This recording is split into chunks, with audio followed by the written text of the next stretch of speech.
how is everybody tonight? Doing great. Good. I've been looking forward to this. Last year's podcast, we went over a lot of stuff, but I went over it from not ever being at a Bourbon on the Banks, that when you guys were telling us about it. And now after last year's festival, that was a lot of fun. I really enjoyed it. I think it's a different type of festival, what you guys have done. And then this year, I'm kind of excited because we're going to be participating in it. So I don't know what's going to happen with that. We've got a small tent that we're going to set up, and we've got a bunch of people coming down. So it should be fun. I've got a couple questions, but I'd also like to once we get the audio going, that you give us the standard PR version of the festival, because I know you guys have that down. And then give us what's new, and then how big it is, and we can go over it like that. I mean, you guys got to be excited, right? Absolutely. Mhm. Yes, it's getting close. Yeah, it's close, but it's not quite. It's just it's not quite into, what would you say, ground zero, where you guys are just in that mode where every day leading up to the festival where everything's going yet, right? You're just kind of in the now. How do you feel that you did last year? I mean, this past year leading up to this, was it a little bit easier after the size of the festival and everything that went down to make the small adjustments I'm sure that you make each year with the festival, and then getting the people to come back as far as representing their brands? Well, I think getting the return attendees and the return distilleries has definitely been easier this year. It wasn't hard last year, but it wasn't like they were instantly responding and saying sign us up. But this year, definitely. Of course, we have a lot of new distilleries as well this year. It's as soon as we feel like we're comfortable, though. Like this year, we've added new events, we've added some new items, and so we just take on a little bit more. I think I don't think it necessarily gets easier. I mean, the board doesn't let it get easier. Oh no, I can't see it. I don't running a festival. I don't think. I think you can get more comfortable doing it, but the time and effort that has to go into it, and then the amount of, what would you say? It's just business drama. That's all it is. It's not quite personal or whatever, but you're just going to have some distilleries, as you know, some distilleries you have to have a lot of contact and they got lots of questions, and then there's other ones that almost no contact, right? And then you're wondering if they're going to come because you're trying to get a hold of them and there's nothing, and then at the last minute it's just got that is the way I think every festival runs, but you guys are also super laid back. Really? Well, Okay. No, it is a bourbon festival. Yeah, but I mean, now I would admit that when you guys were running the festival on Saturday, that all of you were not, that was not a laid back day. You guys were pretty much on top, having to be on top of everything. And that one day event kind of thing where everybody has to come in. Now, are you as a vendor, are you allowed to set up the day before, or does it Saturday morning everybody comes in and sets up? No, we actually require that they bring their tents and tables in on Friday. We do make some exceptions, but we want the majority of that set up on Friday. And so that Saturday, it's mostly just product coming in.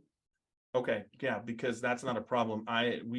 We're going to be, I think we're going to be in full force. It's so hard to get us in full force as a podcast because you got South Carolina, Columbus, Canton, and then Akron. I mean, the four of us, or five of us, including my wife, a lot of times it's just not working. It doesn't work. Now, when we go to a festival, but I think we have an Airbnb booked to hold all 8 of us. So nice. So, good for you, because everything's getting sold out. That's anything close to the event.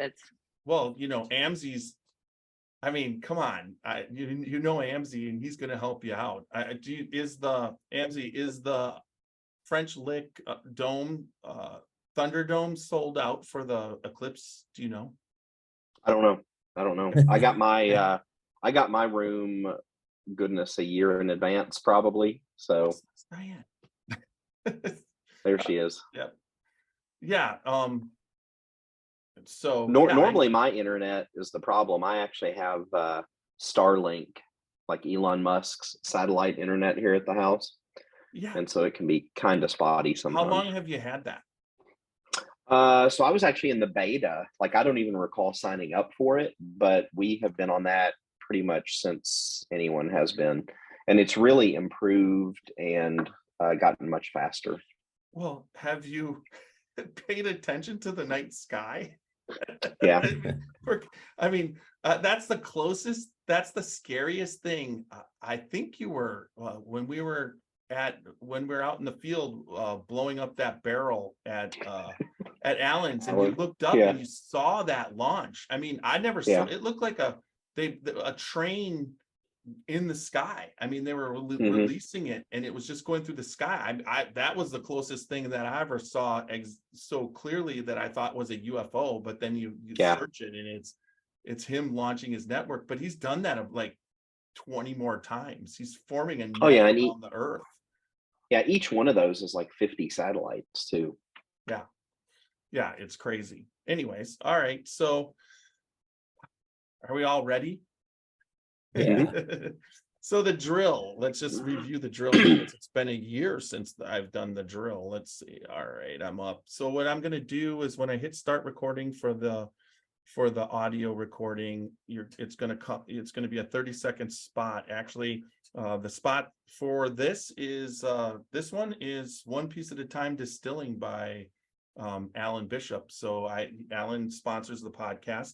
And then we also, the Spirit of French Lick also sponsors the podcast. So they'll be nice. At one point. So it's really nice.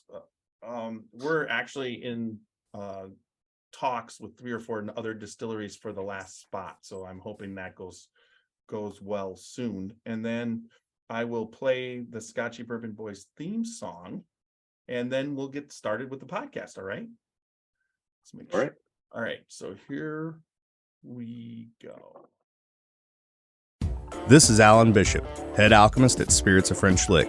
Be on the lookout for a brand new bottled and bond Solomon Scott rye whiskey, made from a mash composed of 65% rye, 35% corn, and 5% victory malt. This 5-year-old 100 proof rye whiskey is a throwback to early 1800s style rye whiskeys of the Ohio Valley, named after the legendary Daisy Spring Mill distillery owner turned moonshiner Solomon Scott of Paoli, Indiana. Remember, drink responsibly and never drink and drive.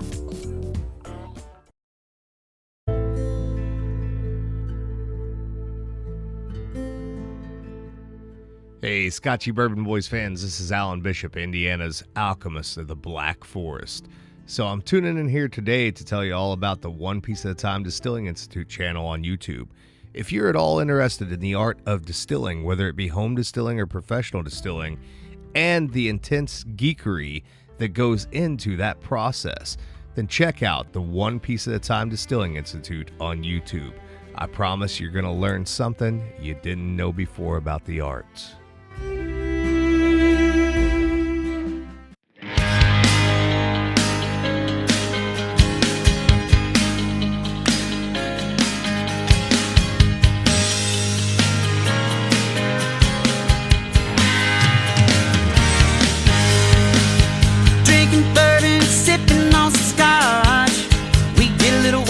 Sure fun to watch. We love what we do, we're drinking every brew. Man, we talk some shit, but we're telling the truth. Yeah, we're the Scotchy Bourbon Boys, raisins in hell and making some noise. Yeah, we're the Scotchy Bourbon Boys. We're here to have fun and we hope you enjoy. We're here to have fun.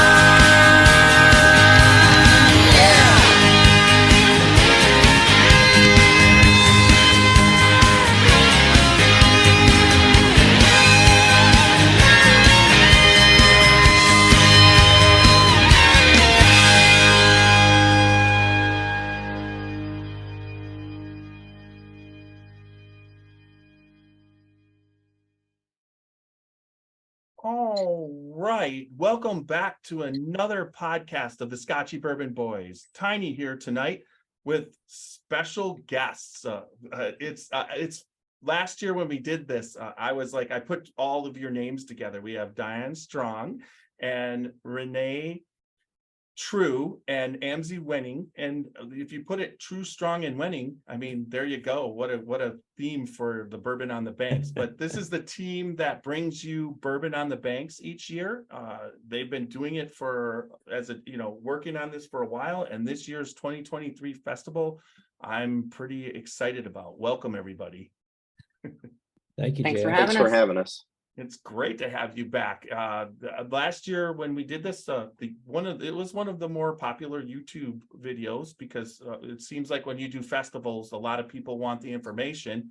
So, and we're getting close. I mean, it's the weekend of Friday. It starts people start coming in on that Friday night, which is the 6th, right, of October, or is it it's the 6th, and then the 7th, Saturday the 7th is the festival. So.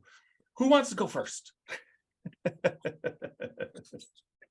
Well, one thing I would say real quick is that we've decided to go ahead and add an extra night this year. So we're actually going to start Thursday night with a kickoff event out at Whiskey Thief Distilling Company here in Frankfurt.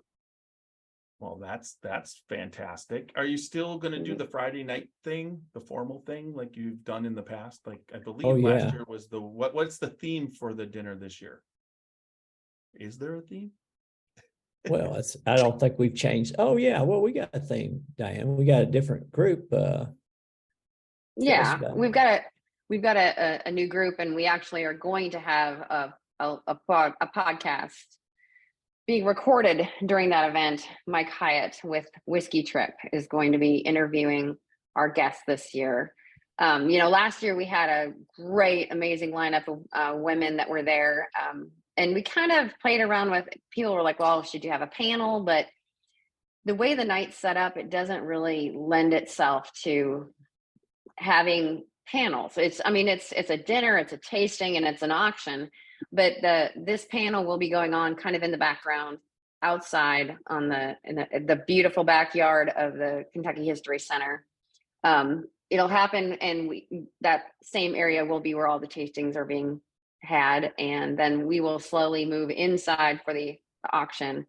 There'll be food inside and outside. It's going to be a great night. We have access to the old governor's mansion this year as well, and at least their backyard, which has got a fountain and twinkling lights, and it's just absolutely gorgeous. So it's going to be a night to remember. We've got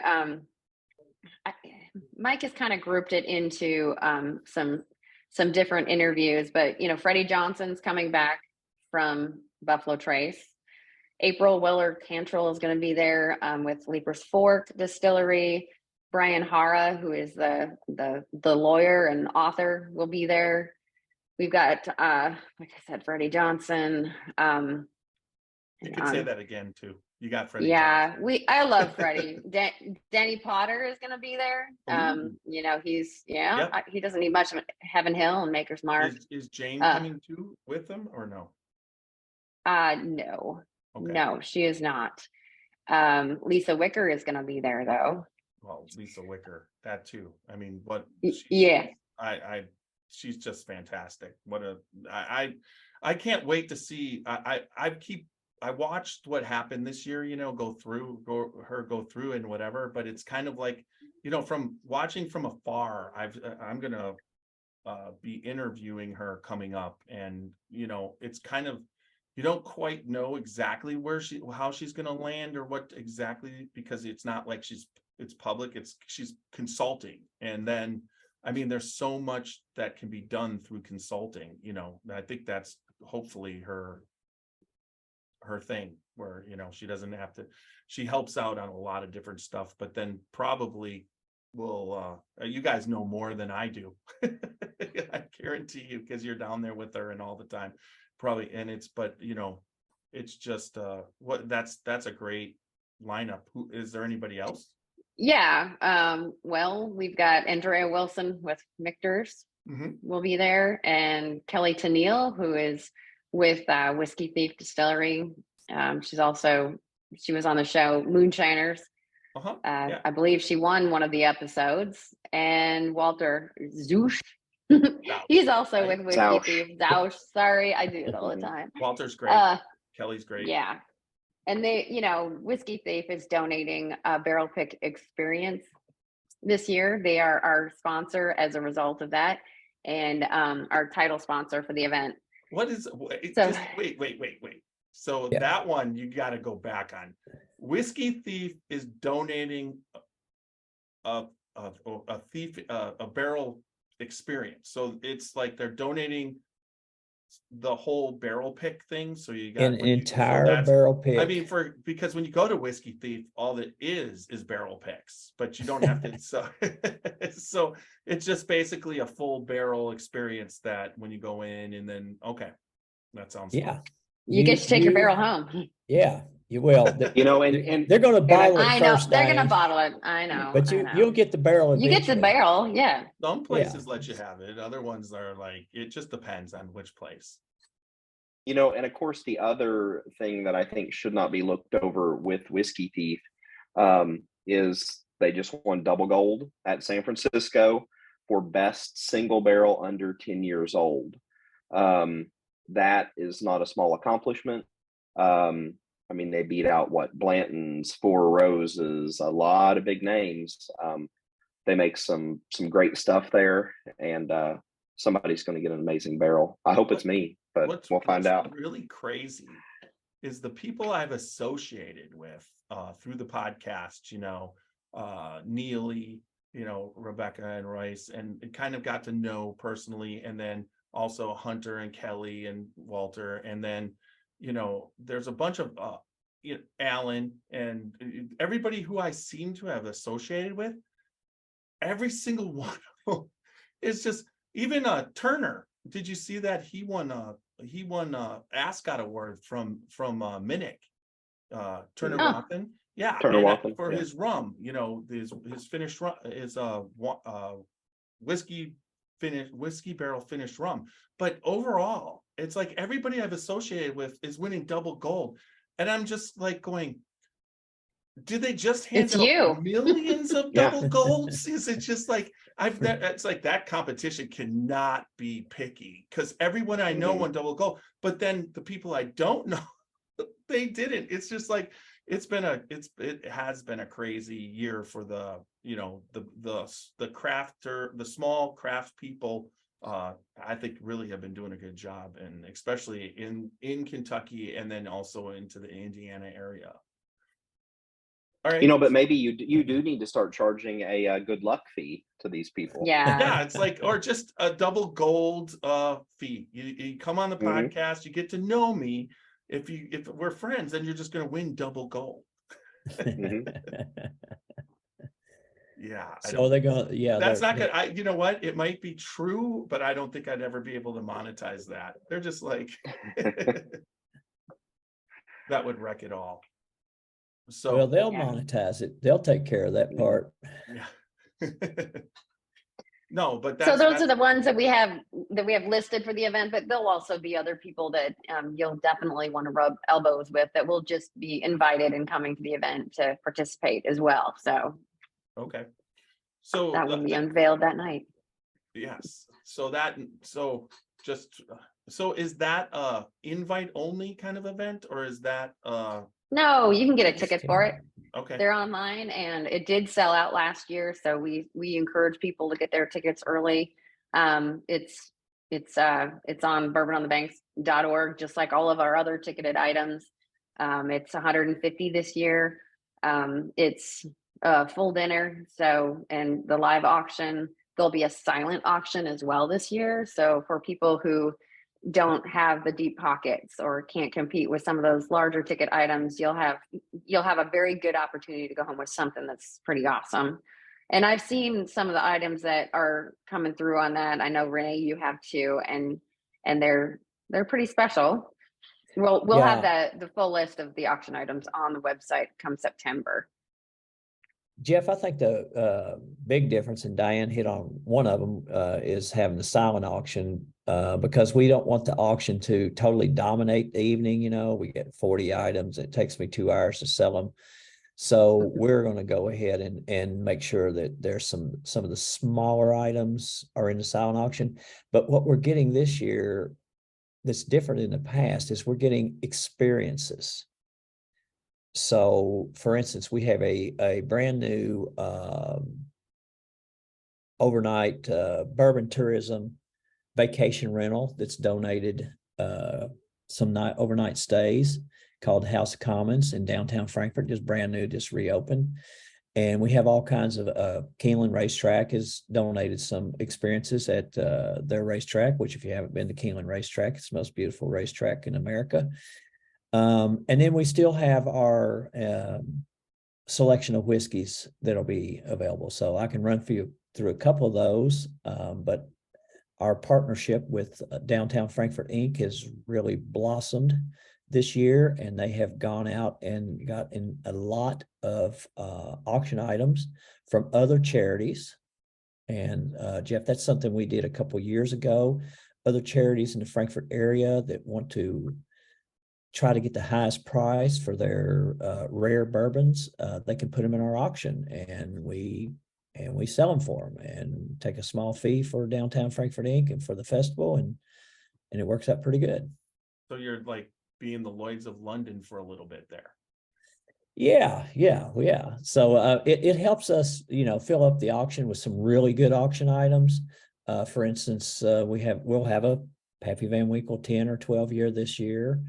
The Tourist Commission donated several bottles of Blanton's. We haven't got our full list yet, and as Diane said, we'll have it online because we're still waiting on to see what Buffalo Trace donates to us. Every year they donate quite a selection of whiskeys that are, totally awesome. I mean, So, you're right in their valley right there. Oh, we're right there. Yep. And Mr. Amzie over there, who's president of the Frankfort Bourbon Society, we sent a collection of 4 or 5 of our barrel picks that we're going to sell as one lot of 4 or 5 Frankfort Bourbon Society barrel picks. Wonderful. So that's exciting. I mean, for the auction and everything like that. So getting into the festival, is it bigger this year? Are there more people wanting to participate? And then the other question, now I know that they've changed the rules that if you distill in Kentucky, you can sell the bottles at festivals, but are you guys going to open that up for the people there to be able to sell their bottle right there, or are you keeping it so that you got to go purchase it somewhere else? No, we did that last year. They were able to sell bottles last year. So they're definitely going to be back selling bottles again this year, for sure. I don't think that when going around that enough people took advantage of that. But I think this year everybody really, because it was so new, right? Everybody was scrambling, but I don't think you have to scramble this year. You probably so you'll be able to have the stuff right there right on premise, whoever wants to. Yeah, it would be great. Yeah, well, it's a huge advantage, especially for the smaller distilleries. Some of the bigger distilleries, it's more work, and a lot of their stuff might just be available on the shelf, so it doesn't make sense for them to sell it there. But yes, the smaller guys, the ones that are especially harder to find, you're gonna find them for sale there. And some of them have special picks that they're selling.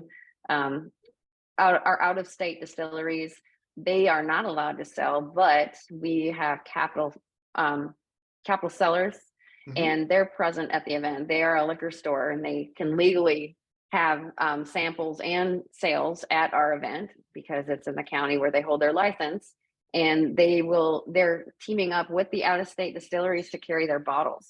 Excellent. So if you come across an out-of-state distillery that you enjoy their samples from, you can go buy one from Capital Sellers and take it home with you.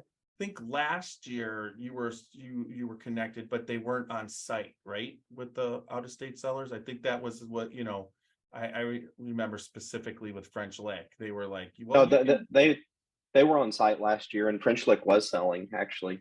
off to the. Yeah, Laurelin and Brooklyn were running their booth set up right next to Capitol Cellars last year. Amzie, Laurelin and Brooklyn were at the festival last year. They were. Oh, that was a fun night, that's for sure. Mhm. You know how to show people a good time, my Yep. friend. Yep. I try. Yeah, it was a night that I will always remember. Thank you. I do appreciate it. That was fun. Anyways, and as you put it, we all lived. That's right. That's right. And that's the key, right? So, Mhm. all right. So who wants to go over? I mean, is there anything, is it still kind of going to be the same setup where you have some food trucks, or have you gotten that any bigger, or is there anything different that you guys want to promote that's a little bit more than it was last year as far as the Saturday festival, or did you guys go status quo? Well, we have more distilleries. We've actually, if you include, last year we were just over, we were at about 60. Now we're at about 70. You'll have over 70 different entities to sample from. So there's a few breweries, there's a few wineries. You know, we've got other expressions coming as well, some vodkas and rums and gin and things like that the distilleries are bringing as well. But we're adding a couple extra food trucks. But new this year is our VIP access tent, which is a tent that's on site. Those tickets have long sold out, but you get the barrel pick, you get a little bit of a swag bag and access to this tent, which is fully catered with some seating and extra samples for you. So that's new this year.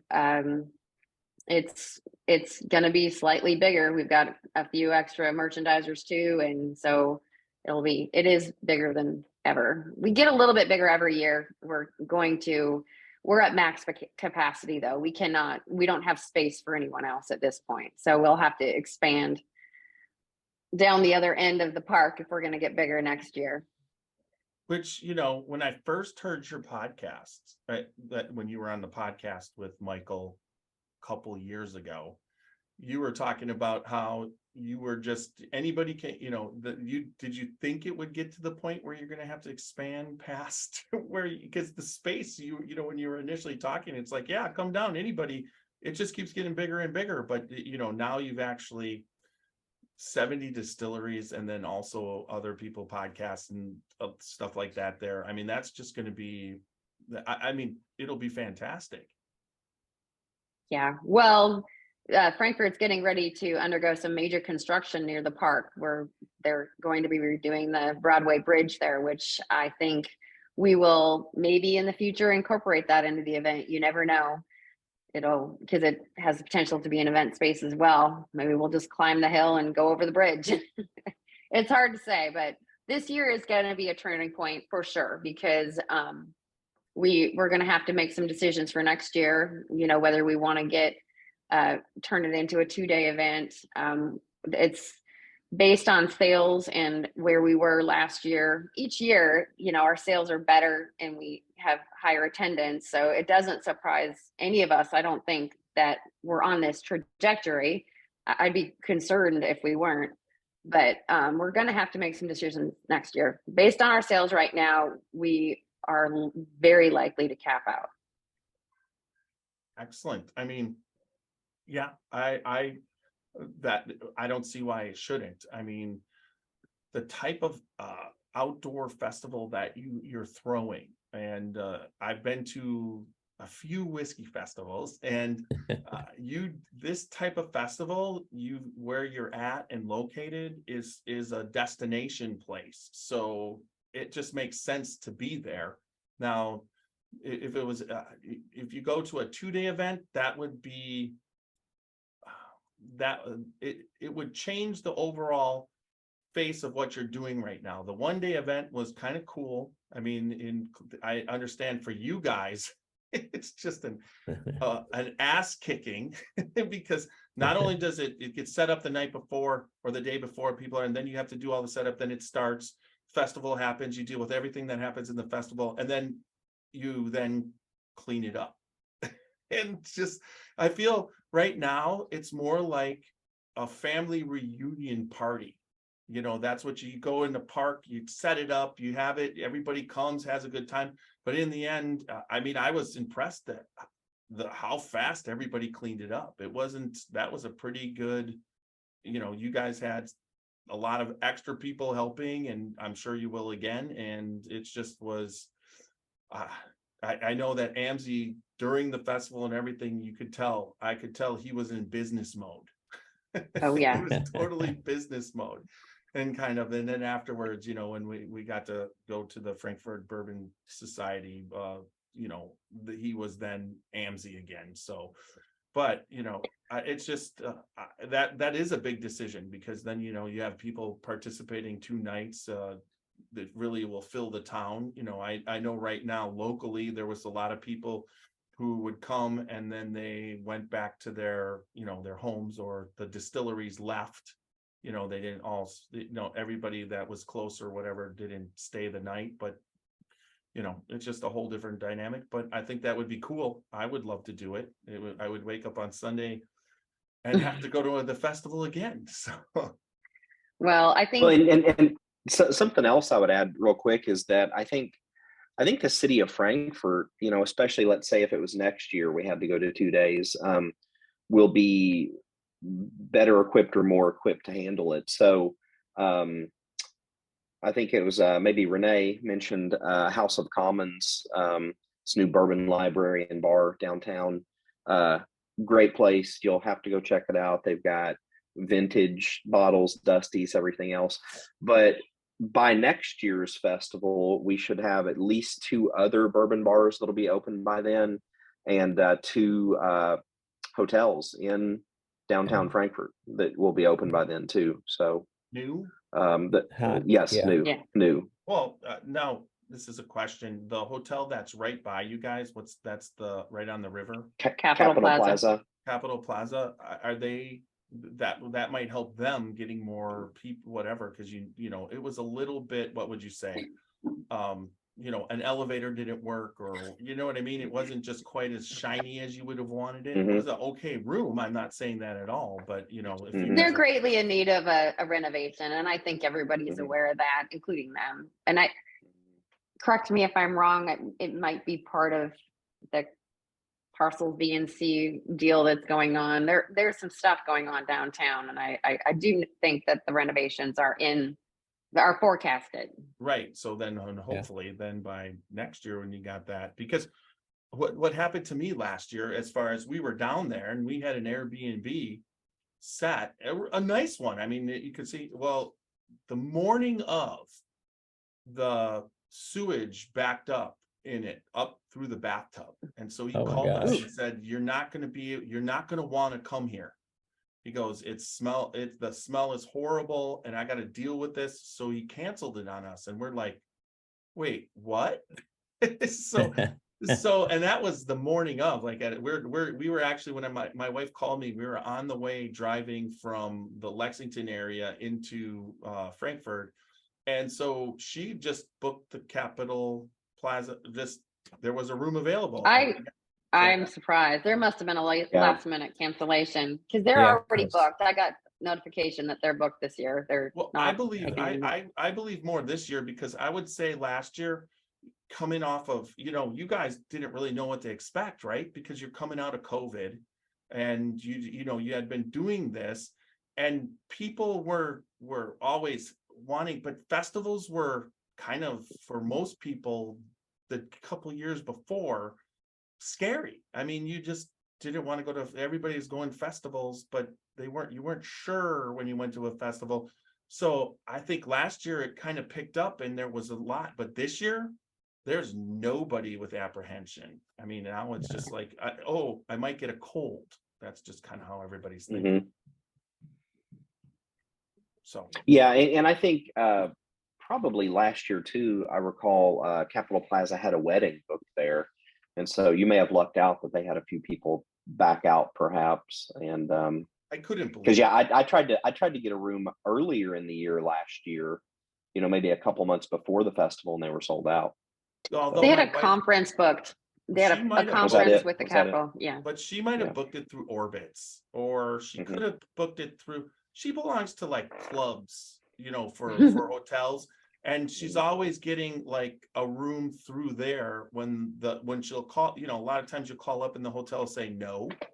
But then you book through there and it's there's something open. So I don't know. Mhm. All I know is we booked that morning at 10:30 a.m. and I was very happy because there for a while I'm like, am I just gonna sleep on the street? Oh, I could have actually slept in a pew.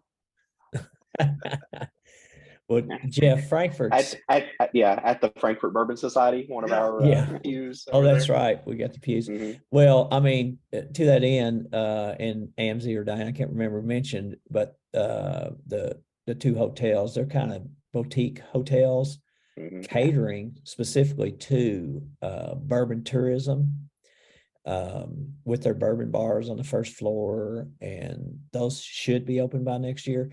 But there's a lot of onesies and twosies and threesies kind of vacation rentals also spread throughout Frankfurt, catering to the bourbon tourist. So if you use the main platforms to book rooms, Vrbo and Airbnb and bookings.com, etc., you'll have some really interesting places to stay in Frankfurt now. So it's And I should add, Mhm. if you end up having to go outside the downtown area, we have transportation available to you. It's through Happy Trails. You can schedule in advance, or you can just get a ride randomly from them. I strongly suggest booking in advance. She'll arrange to have you picked up and brought in, before your entrance time, and get you picked up afterwards. So the information for Happy Trails is on the website. We don't have great Uber or Lyft reliability here. It's pretty easy to get a ride here, but sometimes, especially if it's later, they're not sticking around and you can't find a ride back. So Happy Trails is diving in, and she will go as far as 2 hours away. So even Louisville, yeah. There is a service coming from Louisville called Wild Thoughts, WYLD Thoughts, and she has several spots available with her van that's coming in as well. So That's yeah, I could say when we were there last year, when we were running around Frankfurt with Amzie, there was a lot of times where we were doing a good amount of walking, hoofing it. Because there's no way there. I mean, even I mean, like you said, it's just kind of like very quiet after a certain point in the town. It's a small, very quaint town, and there's no doubt when you're walking, past 11 o'clock in Frankfurt, that unless you're on the main street there, some of the bars are still hopping, but overall, it's kind of like walking. I think CT and Brooklyn and Loreline were walking over the bridge. They walked over the bridge over to the car. So anyways, that was kind of, but overall, it just was a great, you don't feel bad walking in Frankfurt. It's not like there's no threatening aspect. It's not a big city. It's not like if you start running around Louisville, you go the wrong way, you can get in trouble. You know what I mean? It's pretty much, you don't see too many homeless tents in Frankfurt. So it's a good city, that's for sure. And anybody who loves bourbon and you haven't been to Frankfurt, if you come early, because you've got Buffalo Trace there. I'm sure right now, let's see, it's August. So no, it's the start of September is when they'll start selling the tours for October. So you want to get on that website if you want to do tours, because I mean, it's a free tour. So, yeah, and it's a great one. Well, and really for people who come and stay, I mean, there's Buffalo Trace, but minutes away from Woodford Reserve, Castle and Key, Glens Creek. Honestly, Wild Turkey and Four Roses are 15 minutes away. And then I don't forget Whiskey Thief. I think we did it in Jeff the Creed. Yeah. Yeah, no, there's no doubt Frankfurt has plenty of, and then if you go a little, if you want to go 45 minutes away, you can hit everything in Lexington. I mean, it's just it's a great, what would you say? It's a really good area to come. I mean, even like if you can, it's a good base of operation, maybe, you know, a good place it's a launching point. Yeah, It's the heartbeat of bourbon country right here. Yeah, for sure. I mean, there's no doubt you are in the premier place. I mean, I would say Frankfurt and Bardstown are the two, you know, that old American historic preserved, you know, places to go to, and they're just so strong in their history of making whiskey. I mean, it's fantastic. And then you got Louisville and Lexington, all, you know, that whole triangle of, you know, that the area of Frankfurt, Lexington, Bardstown, and whatever. It's just so you can get small town, big town, small town. It doesn't matter, and they put you on a trail. But I would say if you're going to start the trail and you want, that's a good weekend to come down. I mean, one thing I do like about the festival is the first week in October. Although last year it was warm, there's no doubt about it, but it wasn't insanely warm. It wasn't 95 degrees and, you know, that Kentucky heat. It was more, I think it was like 83, 84, which during the day, but no, I don't think we were getting fried too bad. Turner was, if you remember, Turner Wathen, he does Rolling Fork rum, and he was there. He had no tent. And he had a box and a thing, and he had the rum, and there was no tent, and he was not in the shade. He was getting killed. It was great. That's where I first met Turner. So I was like, "Who's this guy?" But Turner's great. So well, it's getting to be that time of year, Jeff. You know, where the whiskey is starting to come back out of the wood. So yeah, it's not too bad. Nope, not at all.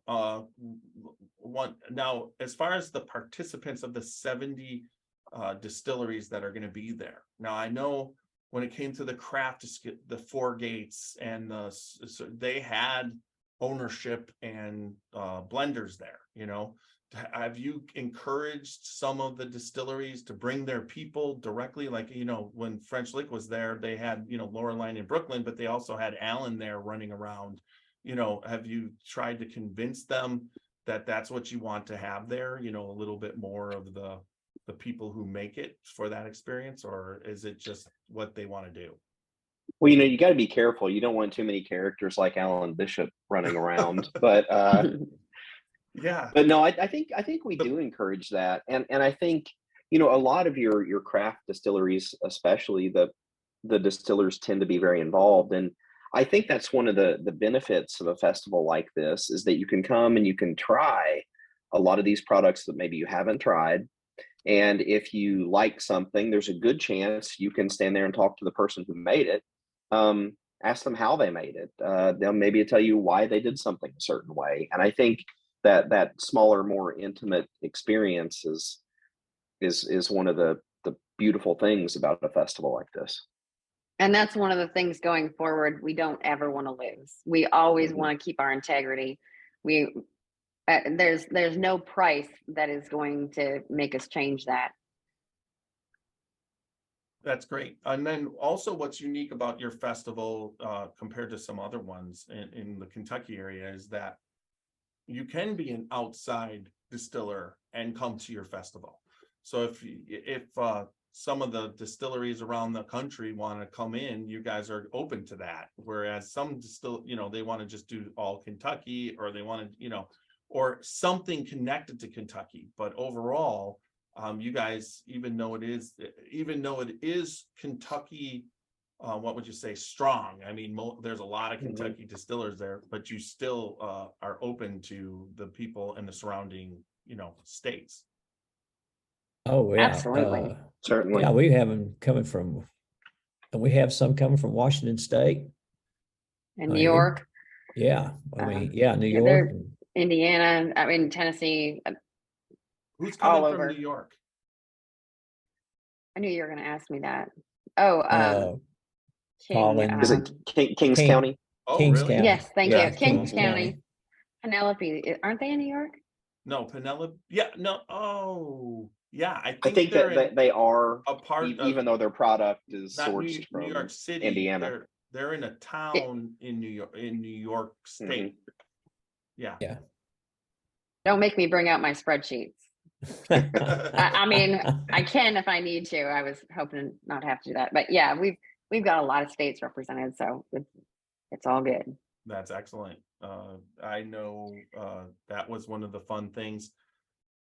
Yeah, I mean, honestly, the 2-day thing would be, because all I can say is that there was we got through a lot of the festival, but when it was over, you were tired, right? But at the same time, you're tired, but you don't feel like you completely gave it. You know, you didn't get to everyone, put it that way. I think if That's why you got to come back next year.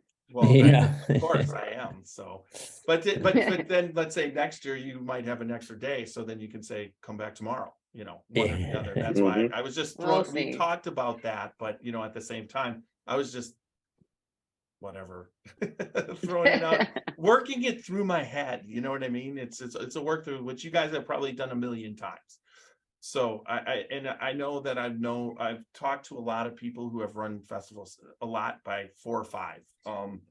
If that's a lot, but that's, you know, from a whiskey festival standpoint, when you run that, you're always, I know when you're in it, there's a lot of problems that are presented, and then you're kind of in the off season trying to fix whatever if there was something that didn't happen that you didn't want to do and everything. So it's a full-time job in your minds. It never stops, right? And I'm sure That's true. I'm sure every single one of you at this point with your phones are just basically constantly being contacted by different people all the time, asking questions and getting through. And it's got to be, I mean, and that's what I've seen. And it's just, it is it's a large task, and communication is important, but at the same time, when you get this close, you guys all probably agree that it's very time consuming on your parts, like day and night. Well, especially for Diane. I mean, she's on it 24/7. So she is the face of the festival for sure.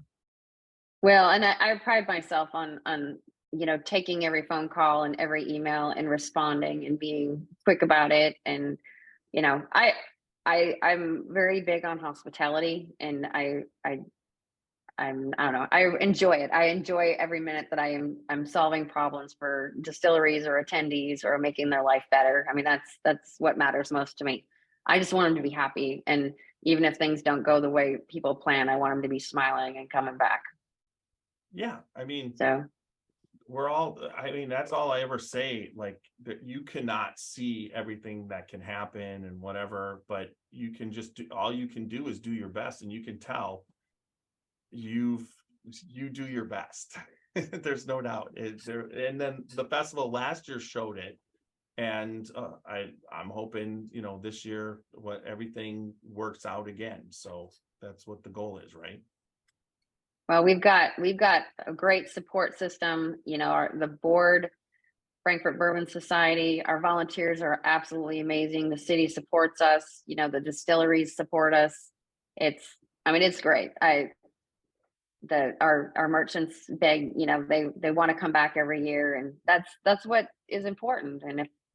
And I am open to any suggestions, or, you know, we take our surveys and get feedback right away when it's over, so people don't forget, and sit down and take notes about little things that we can do to improve or what didn't work.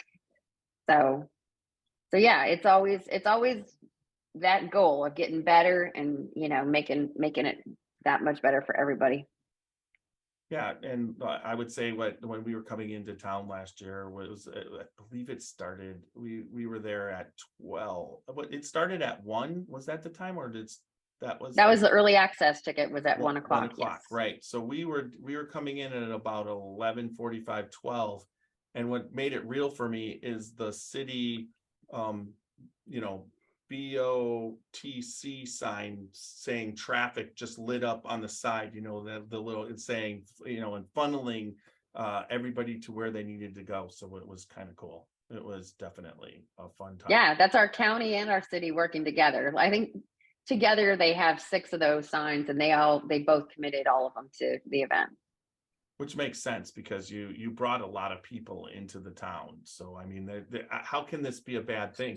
You fill all the, the Airbnbs and all the hotels and the restaurants. So I mean, it's not like there's a huge amount to have to fill, but I'm sure for a weekend when you do that, they really appreciate the increase in business. And most of the people there are bourbon people. So they're going to be drinking the bourbon in the area and really helping out, the economy. There's no doubt about it.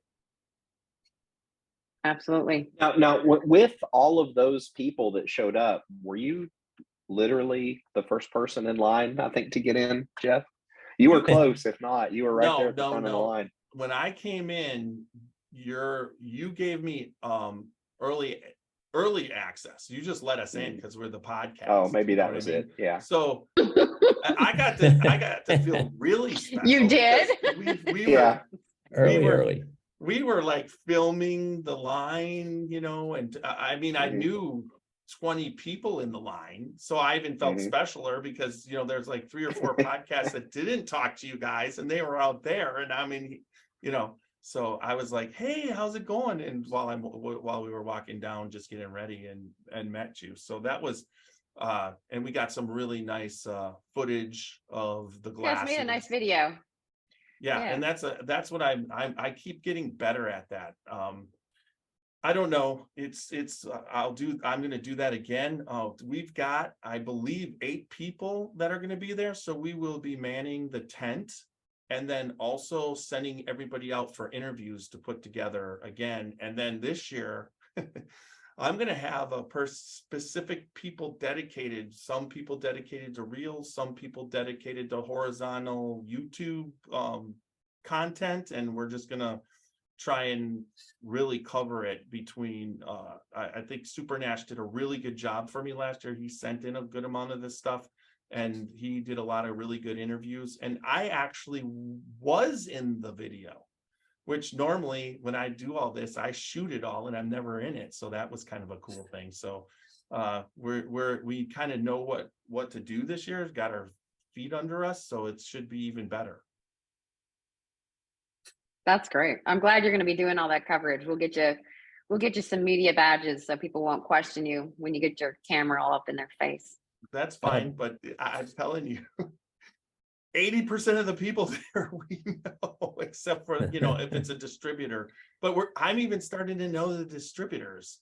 I would have to say we're a medium.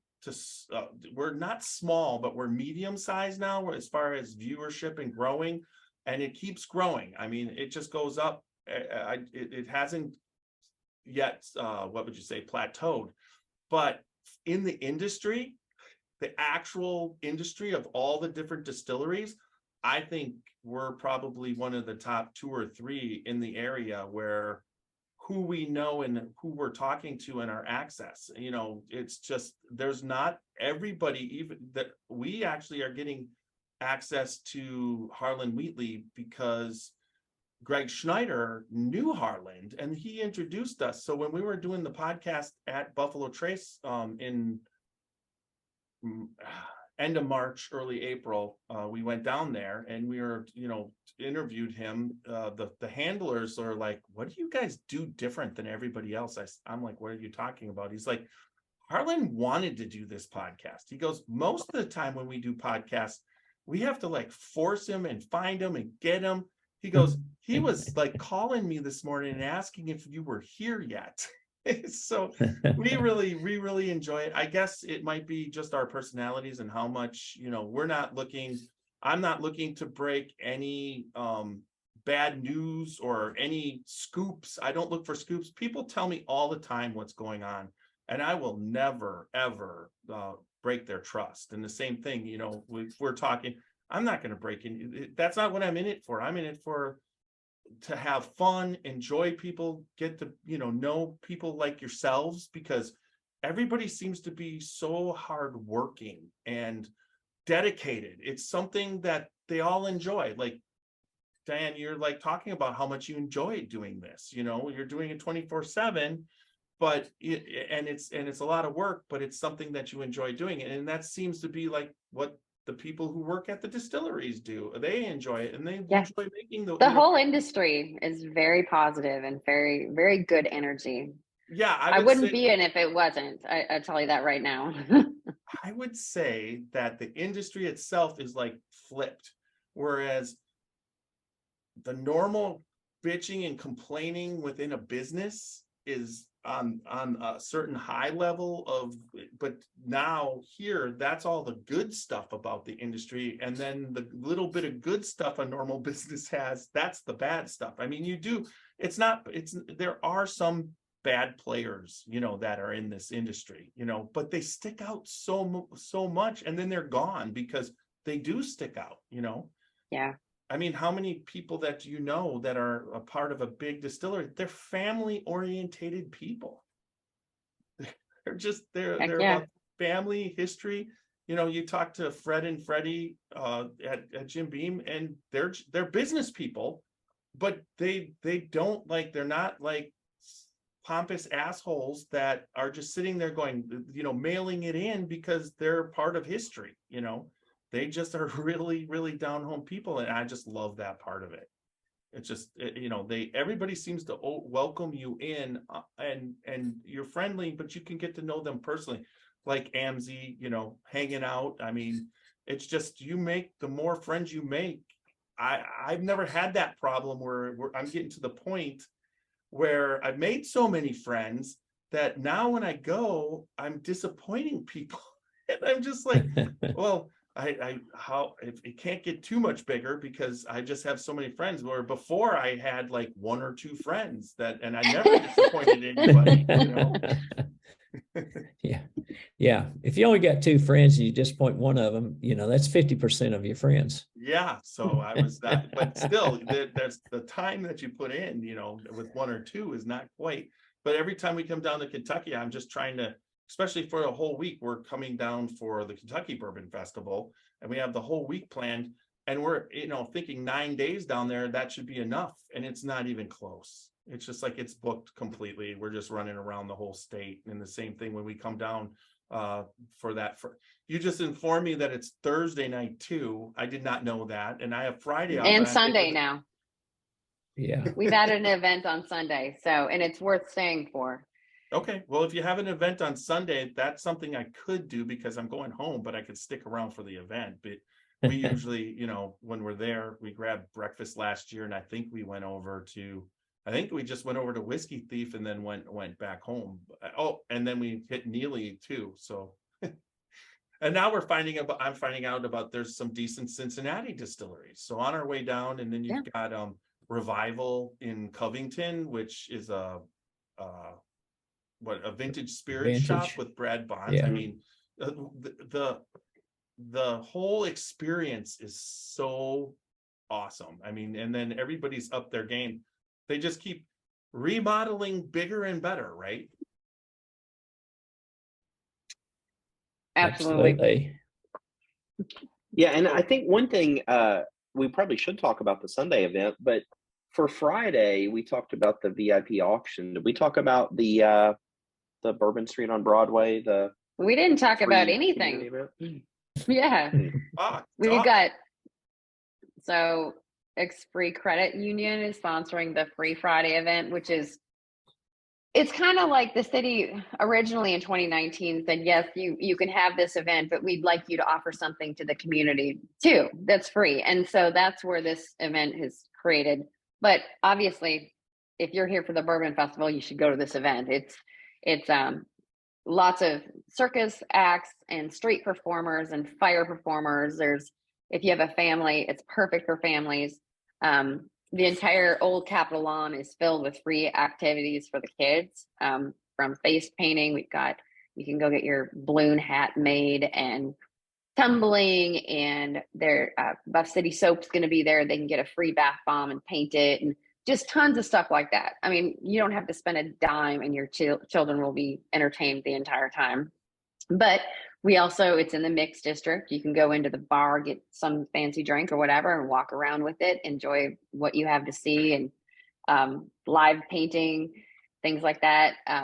And we will have beer vendors out there. We've got the local, Goodwood, and West Six will be out there. Pivot Brewing, I think, with several of the breweries that are close will be selling. I'm sorry, I have dogs. And what else is going on? We've got the pub stroll going on as well, the OH Ingram pub stroll. And that takes place during the same time. It's 6 to 9:30 is the free event. 6 until 11:30 is the pub stroll. So we encourage you to pop into the local restaurants and bars that are participating. They will each have a featured drink made with the Ingram, and you get a selfie, tag us, and you'll have a chance to win tickets to the event next year. So Saturday, or is this happening Friday night? That's all Friday. Okay. That's all. Yeah, the VIP is 5 to 8. So you get out of the VIP, you can go straight to the free event downtown. The pub stroll takes place. That's all on Friday. And then Saturday, of course, is the main festival, sponsored by Community Trust Bank again. They've been with us since the beginning. But even after the festival, we've got the Goodwood after party, which we've moved it this year. It's instead of being down the street, you don't need to go 4 blocks down to Goodwood. Goodwood's coming to us. You're just gonna leave the event, which 10 feet, and walk into. Hang on one second. Yeah.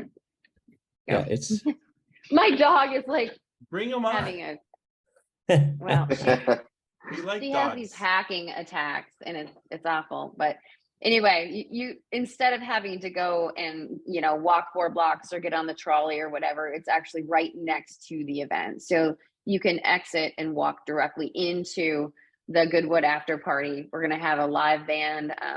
It's Tyrone and the Kinfolk. It's like a 5 or 6 piece band.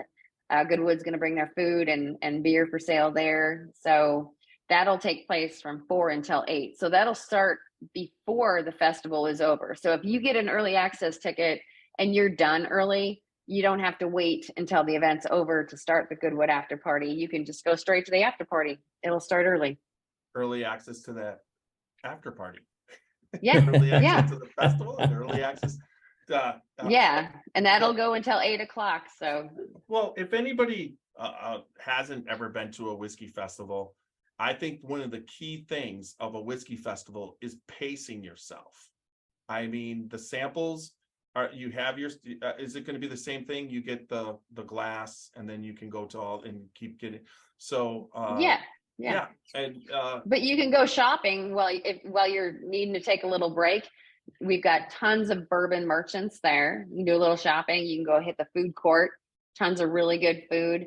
And we're encouraging small bites this year. So you can just get a little bite now, go get some more samples, go back a couple more bites. You don't have to take a full, 30-minute break to have a full meal or anything. Okay. So, but pacing yourself is always the key to a festival. Yeah, it's just like if you start off fast and overdo it, you don't want to do that at a festival, especially now the festival runs till is it 6 or is that the time 5 or 6? Six. So then you can go over to the after party, but you basically are in the midday sun, and there is one thing nice is there's some shade around. You can find by the river some trees back there, and it was really kind of a cool thing. You didn't have to completely fry when you were in the festival, but there was some, there's a whole section that has no trees where it's just, but with the heat and drinking bourbon, you want to stay hydrated as much as you can, and you guys, that's easily done there. But as far as the bourbon, but that is one of the things that I always suggest to people. It's just like start off real slow. I think that's good advice. This is a marathon, not a sprint.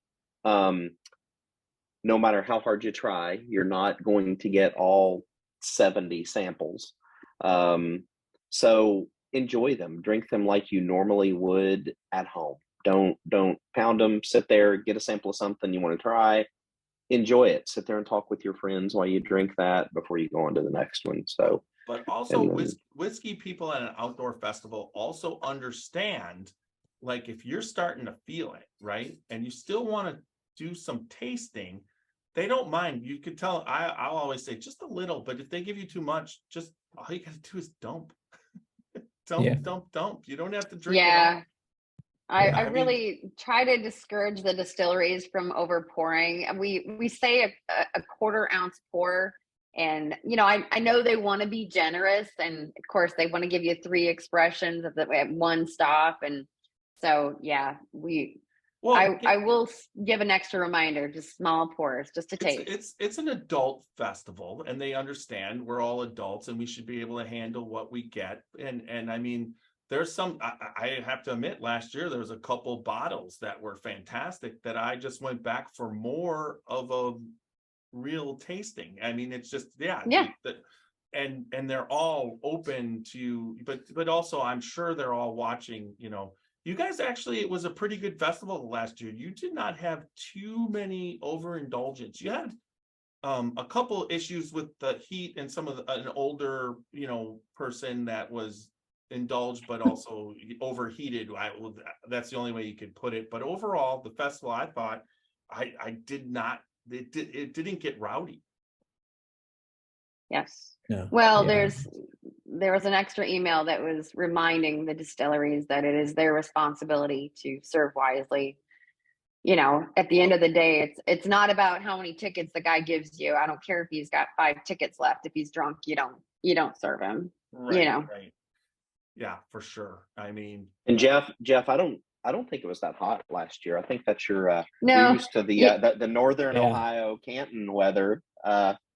I got there early that morning, and I think I had thermal underwear on, and I think I ended up having it on all day. So It was So in that the was mid 70s. It was mid 70s, and the sun came out. It was full sun for a little while, so it felt really warm, but it never got above the mid 70s. It was perfect weather. I wore long pants.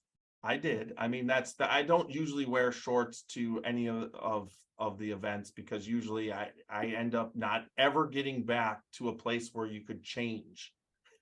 It's just like, wear a pair of jeans or a nice pair of pants, and just go with it. Otherwise, usually if you don't by the end of the night, you're in trouble or whatever. So that was fine.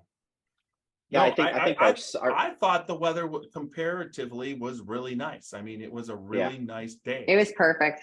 You can't, that's another thing. If you go with 2 days, you got 2 days of worrying about the weather, right? Good point.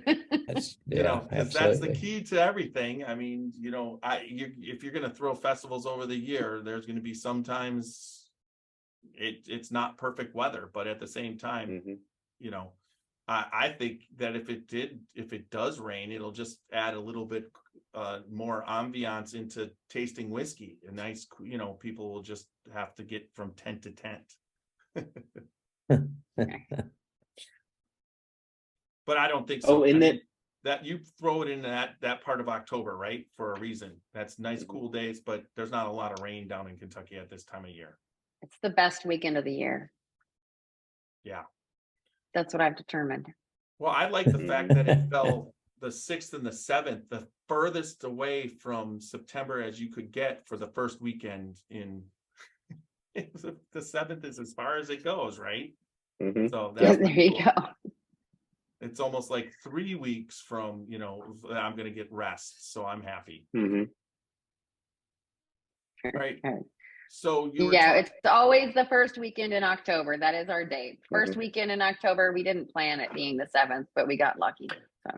Well, and to really clarify it more, for Saturday, because for example, last year it was October 1st, the Saturday. So the actual Bourbon on the Banks Festival, where you try the bourbon, is what sets the date for this. Even though there are events on Thursday and Friday, it's that first Saturday that sets the day. Right. So you guys have a special bottle for this year, right? That's associated. I think last year it was a Wilderness Trail pick. Yeah, last year was that kind of special Wilderness Trail 4 grain. So this year we are actually going to have 2. Okay. I just haven't received one of them yet. And then we did a Knob Creek pick, Also? Knob Creek bourbon. And then I was able to get the sample of this one from Spirits of French Lick. The Knob Creek pick, I'll talk about it quickly. It ended up being a little bit of a surprise. It is bottled. It should be at the liquor store for us to get very soon.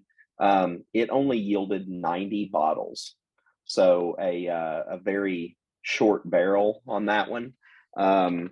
So that will go quickly. So people want to make sure they don't wait to buy their bottle of Knob Creek. That probably also explains why we like that one. It was so different, so off profile. That one was picked by myself, Alan Bishop from Spirits of French Lick, Lisa Wicker, and then Hunter Coffee from Whiskey Thief. That's That knob, yeah, that's the Knob Creek. So And did you all survive this one? We did. Okay. Yeah. And then so what we're going to try tonight, I got the sample bottle last week. So it's Hindostan Falls from Spirits of French Lick. And this was one I was really excited about. I really wanted to pick one of these for the festival because I think this is a bottle that showcases what craft distilleries can do. So Hindostan Falls is different in that it is made with a corn, a modern landrace variety that Alan Bishop bred for something like 20 years by merging together and breeding multiple strains of heirloom corn. And he bred this corn specifically for distilling and making whiskey out of it. Right. I think the mash. Yeah, go ahead. He grows that corn through the ownership's farm, right? And the Doty. Correct. Yep. The Doty Right. farm. Yeah, Yeah. which is really cool because not only Mhm. did he cross pollinate it, right? Mhm. But he also then once he got the strain, then it's like produced enough, it's being Yeah. internally grown. That does, there's Mhm. not a lot of places that just have their own farm of that distillery growing the corn. Mhm. And then it's, Yep. when you think about it, it's his masterpiece. Mhm. Yeah. And I'm sure Alan is working on other things and other varieties now too. Really? But yeah, I know. So, the other interesting thing, I don't know if people know, but I mean, he breeds tomatoes. For people that like to garden and use heirloom corns and heirloom seeds, Baker Creek Seeds is a really big one. And I was looking through their catalog and they had a multicolored sweet corn called Astronomy Domine. And I was reading the description and it said bred by Alan Bishop from Indiana. And Nice. I grew some of that in my garden last year. But he's bred tomatoes. Of course, he has bred a green tomato that I think is called Absinthe, is the name of it. I haven't tried that What one is yet, he, but is it not it's not what's the root that he does? Ginseng. I mean, he Yeah. grows wild ginseng, Mhm. and he learned that from his grandpa, I believe. Mhm. It's just the man when it comes to agriculture, and he's a classic distiller from history. I mean, he gets it in all yeast, all the different yeast strains, but then his intelligence of using the modern technology, that part it's just so cool to see him and what he's producing.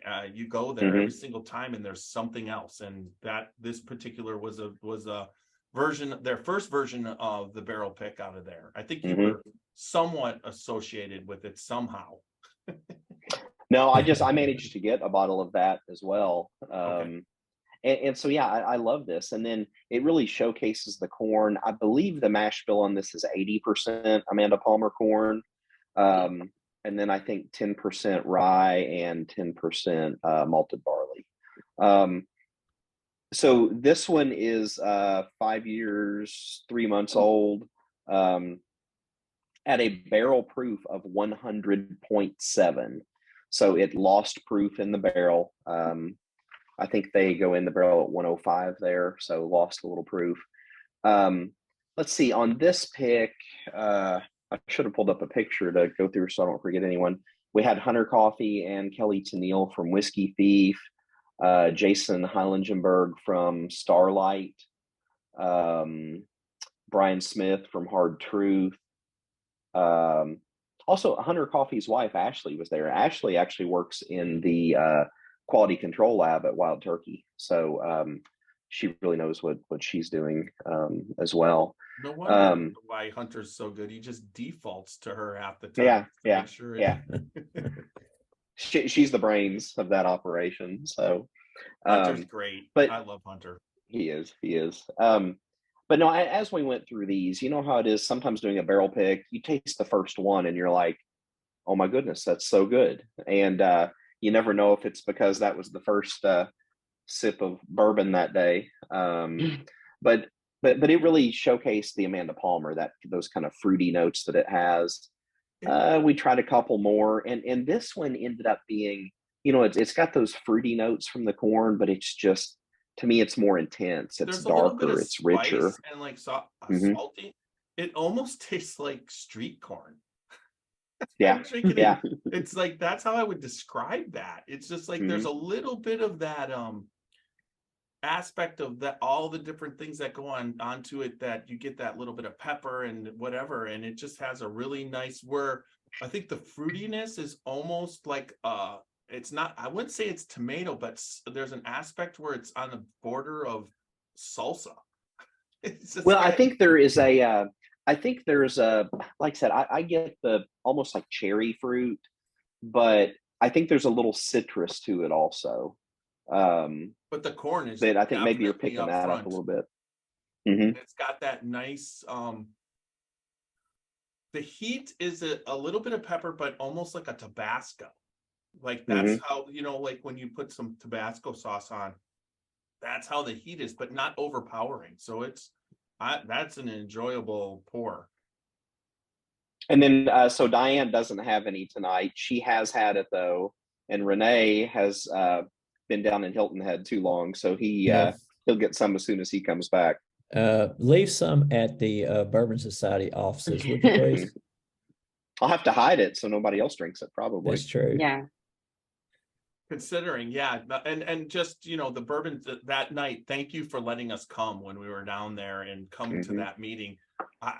We were so lucky to come down when we came down, and that's the night of your meeting, because that meeting was, you had Kenny Kenny Coleman of Bourbon Pursuit and also Pursuit United, talking about what it's like to run a whiskey band.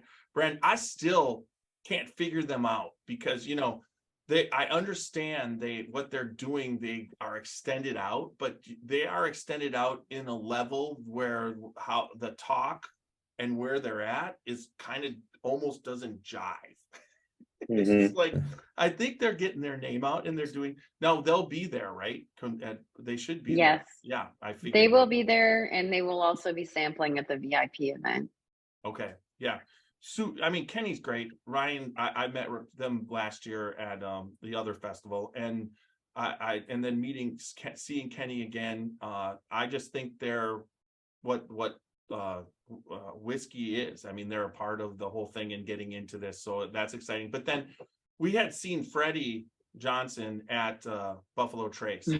And I've been trying to remember, he totally bombed that Frankfurt Bourbon Society. Like, Kenny Coleman's there, Bourbon Pursuit, and then Freddie shows up, and the whole room turns around. Freddie! I felt, I don't know what to tell you, and it was I just meeting him there, because when I met him at the distillery, I've followed Freddie a lot, and he did one of my first tastings in Kentucky ever. We did the Ghost Tour on our way down. The first year that I went into Kentucky, and he was our taster after the tour. I mean, and I didn't even know who he was at the time. And then I'm watching, all the shows when Minnick was doing Bourbon and Beyond, and he had Freddie on, and then you see the Neats and everything. And I'm like, wow, he was doing our tasting. So then when we saw Yeah. him this past time after we were with Harlan, he was doing some tasting and I got to meet him. We took pictures on the bar and everything, but he went into complete his mode of his sales mode of, it's for good friends and a good, I've heard the speech before. And so when I was listening, it was cool for him to give it. But when we met him at the meeting and you sat down with them, then you got that was really him. And that was cool to have all the people from Buffalo Trace that were over there. And you guys know Ralph Burgess. I mean, he's a great guy. He's originally from Ohio, met him. So that I really appreciate what you guys did there. I mean, that was fantastic. And we were happy to be a part of that. Well, yeah, you just got to let me know anytime you're down and we happen to have an event. I'll let you know. And you're always. I think that's what has to happen. Yeah, I do. Well, and then I've been invited to be at a lot of group meetings, and I think that was what would you say, the most official and the most star-studded one I've ever been at. So I got to meet your husband, Diane, and I got, everybody was there, and I mean, Amzie, and Amzie was like, you were on fire that night. Well, we've the Frankfurt Bourbon Society is a good group of people, and have a lot of fun there. I think we all enjoy each other's company. And then, we are lucky to be here in Frankfurt, so we do have a lot of Buffalo Trace employees that are members. But yeah, no, it's a great group, and Rene and I have served on that board for a while. So Rene is the one who pays our bills. He's our treasurer. So without Rene, we would have been in the dark probably, or out on the street. So he gets a lot of credit. Yeah, I'm Dr. No. So did you guys start like really kind of small and then just keep building and building and building? I tell you the Frankfurt Bourbon Society took off quickly, I would say. We started off in the fall of 2017, and our first barrel pick was a Weller 107 barrel pick. And if you were a member, you were going to get the opportunity to buy a single barrel bottle of 107, and the membership just took off. It just took off. Yeah, I mean, we're in Ohio, and I run the group here, and I mean, online the group's over 1,000, but as far as the people that I get 20, 30, like what you guys had at each meeting. And I try and Greg Schneider, we've had talk at meetings, and now this year, because of what's been happening and everything, I haven't we'll probably do one more meeting, but we haven't had as many meetings. But I've all of a sudden gotten a lot more people that are excited about the podcast. Like we did this Crystal Glencairn Club, where you get a Glencairn, and then you get, like you said, with the barrel picks. And the main one that we're putting out there is you get to actually come on the barrel pick with us. So we'll bring you along for one of the barrel picks, and then you get and it's pre-included all the bottles and everything. And then also we do a bus tour every year, and then it looks like another bus company wants us to do another bus tour, so we throw all that kind of stuff in. So it's kind of, I know what you're talking about, running a group. You just kind of come up with ideas, and the more you meet, the more the ideas work, right? All right, so we've been here for a while, so I know you guys got other things to do. And anybody want to finish up with what you guys want to say, or each one say something, and then we'll finish up? I think one thing, did we ever talk about the Sunday event? We did not. It's very Sunday from 2 to 4. We got to make sure we give Jeff a reason to stay a little bit longer. So 2 to 4. So this is a really unique thing that we're adding. So the Kentucky River Tours has the Bourbon Bell, which is new this year. It's a 2-story 49-seater boat that does tours, and Chef Weta Michael is going to be on there. We have 36 tickets available. She's going to do a tasting, a bourbon pairing with O.H. Ingram river aged bourbon or whiskey, which is appropriate. It's micro samples. It's not a dinner. It's micro samples, and it's kind of an educational experience. She's going to teach you and walk you through. This is a thing that she does, that she's known for. We will have some appetizers and some more pours afterwards, but really super cool opportunity. And like I said, there's only 36 spots available. So, and they've been very recently released. So I don't expect those to last long. If you're a foodie or a fan of Chef Weta Michael, I would encourage you to get your ticket quickly. Okay, that's perfect. That's and that's 2 to 4 on Sunday. Yes. Okay. And so Weta is very well known around here for the restaurants that she owns. And so being from here, we know who she is, but I don't know how well known she is elsewhere. She could be very well known. She's been on some cooking shows and things like that, but I just looked it up because last time I didn't have the information for sure. But yeah, she's been nominated for a James Beard Foundation Award 6 times, for things like Outstanding Restaurateur, Best Chef Southeast. So she is a phenomenal chef, and I'm sure that will be a terrific experience. All right. I mean, that sounds fantastic. Another, that's what going down to Kentucky gets you. You get these experiences. I've never heard of micro samples, but that would be interesting. Well, it's not pairing it with a dinner. It's pairing it with flavors, basically, that, Right. whether it's a sample of honey or, marmalade, or it's these different profiles of food that she teaches you.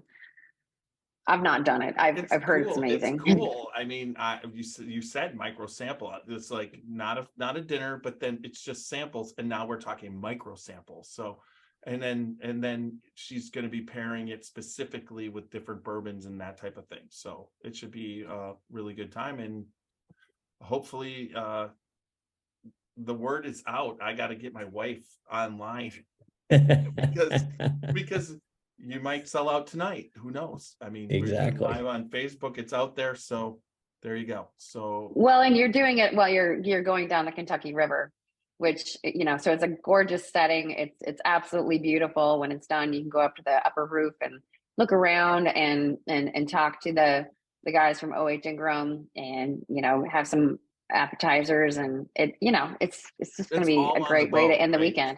So it's all on the boat. Wow. Oh. That sounds like a experience.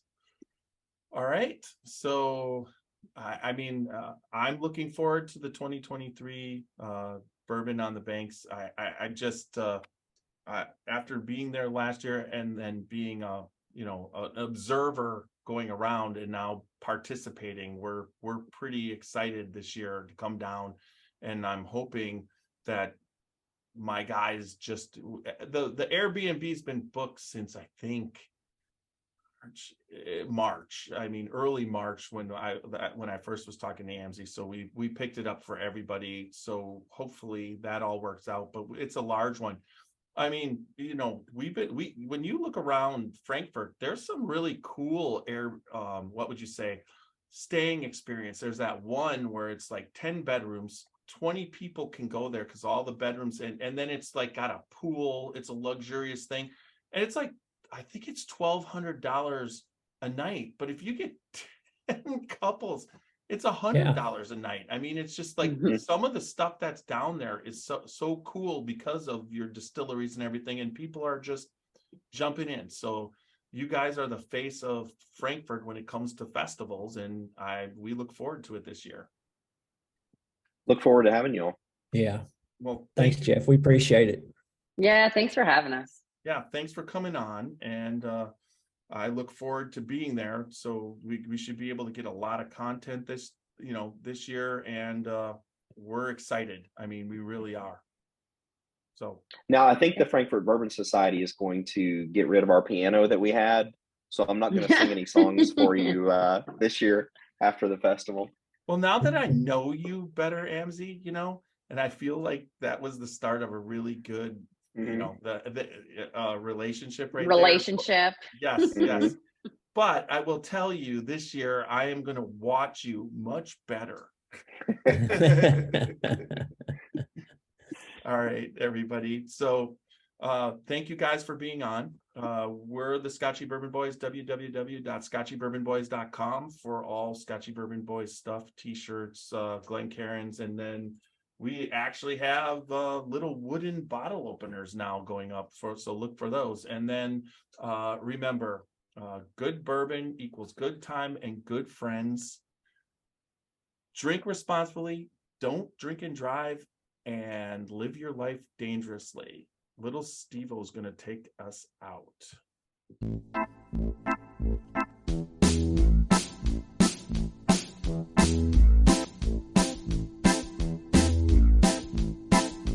Oh, show me the way to the next whiskey bar. Oh, don't ask why. Oh, don't ask why. Show me the way to the next whiskey bar. Oh, don't ask why. Oh, don't ask why. For if we don't find the next whiskey bar, I tell you we must die. I tell you we must die. I tell